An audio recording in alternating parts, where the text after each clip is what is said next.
Hi there, Steve Kaufman here again, and tonight I'm going to talk about what I call my language learning credo. Credo, C-R-E-D-O. In other words, what are my beliefs when it comes to language learning? I'm going to try to summarize the kinds of things that I talk about quite often here at my channel.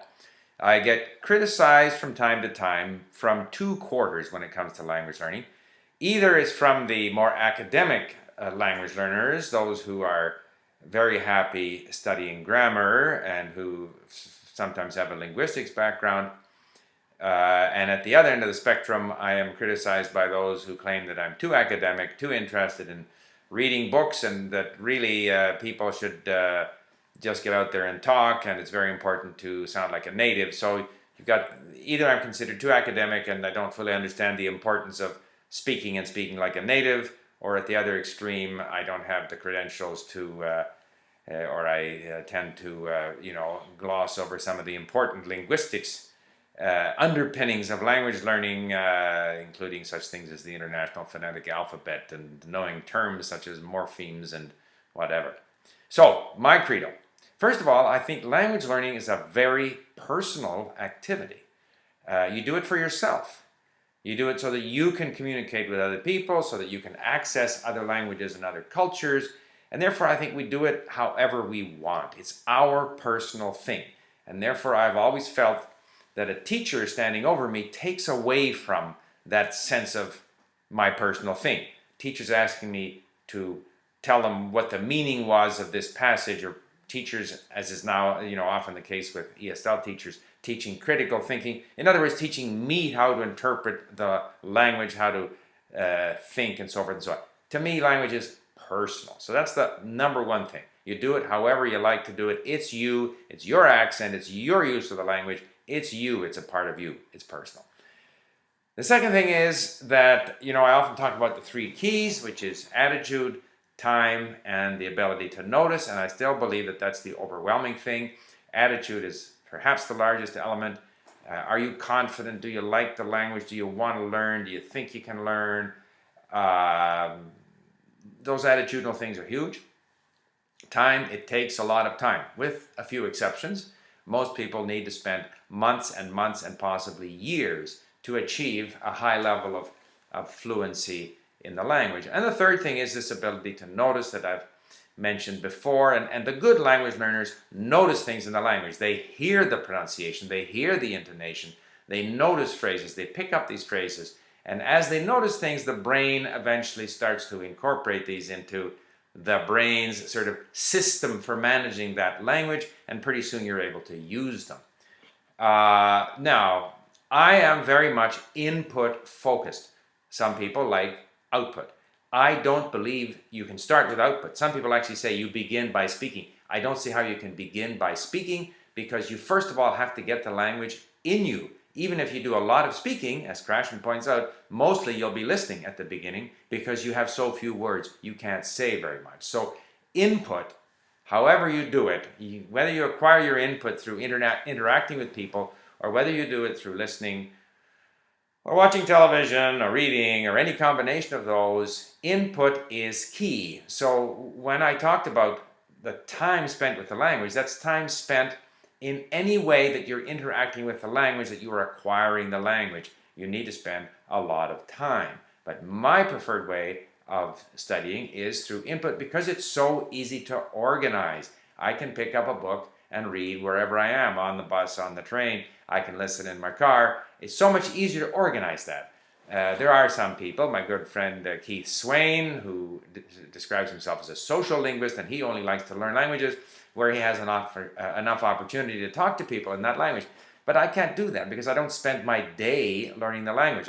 I don't spend my day in a language learning environment. I spend my day working. I have my wife. I have my friends. I got my old timers hockey twice a week. I got a business to run. I got other things to do. I can't drop all of that just to spend time with people who speak Czech, because I happen to be learning Czech. I can't tell my wife that I'm going out twice a week to have dinner with Czech-speaking people. So it's just not practical for me to organize my social life around learning whatever language I'm learning. But it is practical for me to devote an hour or so a day half an hour here, 20 minutes there, looking at my iPhone while I'm sitting in a doctor's waiting office or whatever it might be, I can arrange for that input that way. So I'm very strongly pro-input because it's more practical in my sense, and it's equally effective. You don't need to speak. Now, when we get to output, I will of course agree that to speak well, you have to speak a lot. To write well, you have to write a lot. However, when you choose to start, that will depend on your opportunities, but the more input you have, the more tools you will have, the more words you will have, the more familiarity you will have. When you need to start speaking, you'll speak, and somehow you'll stumble and you'll speak. But the more input you have had, the better you will speak. But to really get good at speaking, of course you have to speak a lot. Now, on the subject of grammar, of course we look at grammar, but to me, there's not that much in grammar. Like I have bought various books on grammar. Here's a book on Italian grammar. Look how thick it is. Here's a book on German grammar. Essential German grammar is this thick. I mean, it doesn't take long to go through it. Here's one on Swedish grammar. I haven't yet read it, but I thought I should get it just in case. There's not that much there. You can't possibly learn it just by looking at it. But you can leaf through it from time to time, and it helps, but it's not a big part of learning. The biggest part of learning, in my opinion, is acquiring the words. Again, getting back to input. Now, another thing where I've not necessarily been challenged, but I recently said that it's futile to think you're going to speak like a native. And people have said, oh, well, if you really try, you can, and you should try, and so forth and so on. If I think of the people that I most admire, non-native speakers of English, it's people who use the language well, who have a rich vocabulary, who have solid phrasing, who express themselves, clearly and accurately with just the appropriate word usage and so forth and so on. Those are the people whose language use I admire, not those that can sort of, I'm gonna,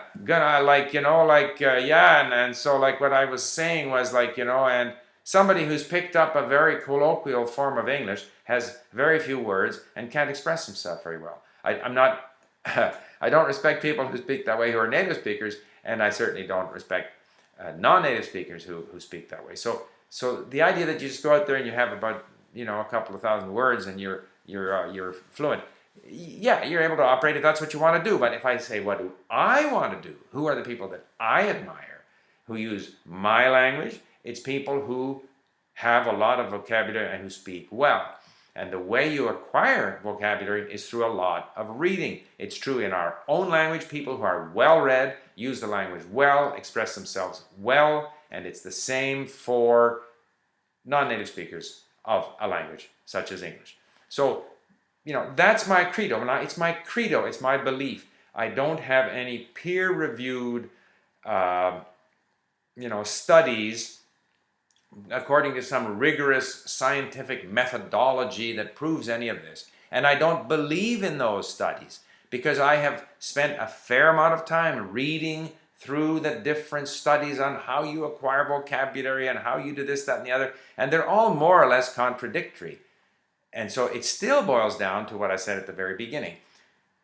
Language learning is a personal thing. You do what you like to do. It's you that's going to be speaking the language. The language will represent you. You do it the way you like to do it. And if you like a certain activity, you'll do more of it. And the more you do of it, the better you will learn. So we don't need, in my opinion, the rigorous, peer-reviewed, whatever, studies. We basically need learners to be committed to learning, to enjoy the process, to spend the time, to develop the ability to notice. If they do those things, they will improve. And I would say that the likelihood that many learners will end up being mistaken for a native is so small that it's not worth worrying about. That's not to say that you shouldn't try to pronounce as close as possible to the native pronunciation, but it shouldn't be the number one goal. The number one goal is to use the language well, to express yourself clearly and in a way that the native speaker finds pleasant. And as a native speaker, I know that I find it pleasant when I speak to a non-native speaker who uses the language well, regardless of how native-like their accent is. So there, in a nutshell, a bit of a ramble on my language learning credo. Thank you for listening, and I look forward to your comments. Hi there. There was one thing that, I listened through my video, as I sometimes do, and one thing I wanted to add or correct an impression. I don't necessarily just admire or respect people who speak English well or who speak other languages well. So when I said I admire those people who use the language well, I'm talking about those people whose language skills I admire. I have had many dealings, both professionally and socially, with people who do not speak English well, both native speakers and non-native speakers. Many of these people I very much admire and respect and enjoy their company, and we have a great time together. And I also know people who are excellent at using the language and whom I don't admire as people. So there's a difference between people that I admire and respect as people and people whose use of language I admire and respect. So in my video, when I said I admire people who use the language well, whether native speakers or non-native speakers, I was referring specifically to my sense of admiration for their language skills, not necessarily for them as persons, nor do I believe that someone who doesn't have good language skills is somehow less admirable or worthy of respect than someone who has good language skills, because there are many, many qualities that that go to making a person, and language skills are just one amongst many others. So I just wanted to add that point.